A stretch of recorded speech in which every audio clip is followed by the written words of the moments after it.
Eto, Kuya Kim, sa pagkain, mas natatakam tayo pag may kulay at itsura pa lang maganda na. Ay, totoo yan. Di ba? Importante may pag-aaral na ginawa sa kulay ng pagkain. Ano tawag Pag, doon? pag orange daw, talagang mas magugutom ka. Pagka itim naman ang pagkain, kahit masarap, ayaw mo kainin. Anong tawag May doon sa ganyan?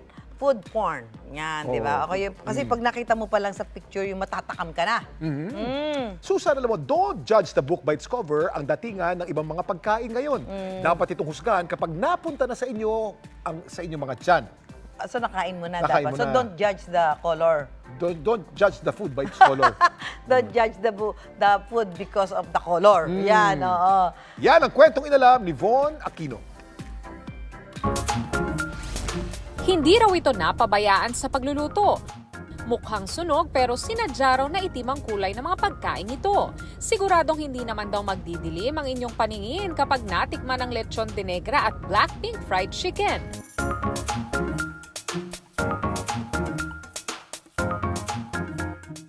Mula sa pagkukumpuni ng mga eroplano, ngayon certified lechonero na ang Cebuano na si Ryan.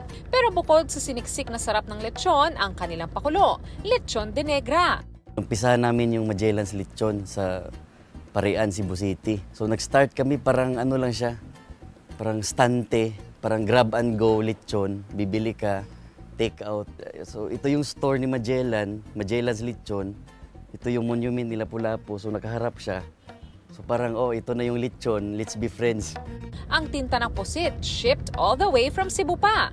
Kasi sa Cebu, iniipon talaga nila yung tinta ng pusit, kaya mas madaling bumili doon. Yung squid ink kasi is parang nagbibigay siya ng medyo manamis-namis sa balat ng lechon.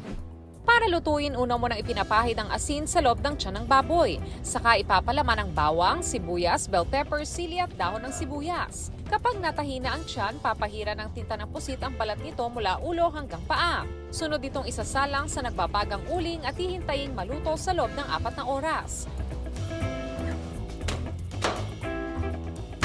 Kanya-kanya ng kurot ng pagkaitim-itim pero pagkalutong-lutong na balat ng lechon de negra. Unique siya kasi nga dun sa kulay, saka ano siya, malinam na malasang-malasa pati loob at labas.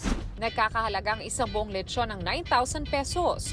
Kung naghihinay-hinay naman, may lechon rice meal sila na mabibili sa halagang 199 pesos.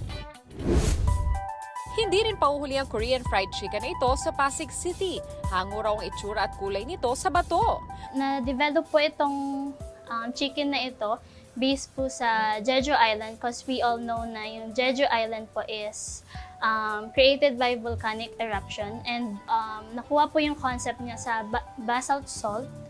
Kaya po yung kulay niya po is kulay itim po. Para magkulay itim ang balat ng manok, pinaghahalo nila ang harina, squid ink powder at tubig. All our foods po is imported from Korea, mapa sauce man po and powder. Kaya parang feel like Korea talaga po. Ibababad ang manok at ipiprito ng 6 na minuto para maging malutong ang balat nito. Para naman sa pink sauce, tutunawin ng strawberry chocolates. At pwede ng papakin o iulam ang black pink fried chicken. First time ko din po siya makita at saka makain ngayon pala. Manamis-namis at saka parang unique siya na masarap kainin. Tuloy-tuloy po. 399 pesos ang 8 pieces ng black pink fried chicken, habang 699 pesos naman ang 16 pieces. Sabi ng ilan, we eat with our eyes first. Pero kahit anong kulay o itsura pa niyan, basta't nakakatakam, lanta ka na yan. Ako si Von Aquino at yan ang kwentong dapat alam mo.